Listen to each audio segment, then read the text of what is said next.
যুৱ সাংবাদিক মিণ্টু তামুলীৰ আকস্মিক বিয়োগ।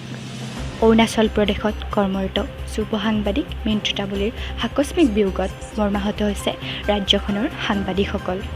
মাত্ৰ বছৰ পূৰ্বে নিজ মাতৃক হেৰুওৱা সাংবাদিক মিণ্টু তামুলীৰ মৃত্যুৰ খবৰে অসমৰ সংবাদ মহলতো গভীৰ শোকৰ ছাঁ পেলাইছে। অতি কম সময়তে সাংবাদিকজনৰ চিনাকি মুখ হৈ পৰা তামুলীৰ মৃত্যুৰ সময়ত বয়স আছিল মাত্ৰ ৩২ বছৰ। জানিব পৰা মতে বৃহস্পতিবাৰে বিয়লি হৃদক্ৰিয়া বন্ধ হৈ ইটানগৰত মিণ্টু তামুলীয়ে অকাল মৃত্যুক সাৱটি লয়।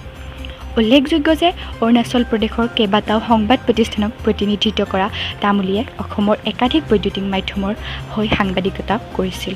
ইয়াৰ উপৰি ৰাষ্ট্ৰীয় পৰ্যায়ৰ প্ৰতিষ্ঠিত বৈদ্যুতিন মাধ্যমৰ সৈতেও জড়িত আছিল প্ৰয়াত সাংবাদিকগৰাকী। মুখ্যমন্ত্ৰী পেমা খাণ্ডুৱে টুইট কৰি বিদেহী আত্মাৰ চিৰশান্তি কামনা কৰাৰ লগতে শোকসম্পন্ন পৰিয়ালবৰ্গলৈ গভীৰ সমবেদনা জ্ঞাপন কৰিছে। News desk report, news Assam India. ধন্যবাদ।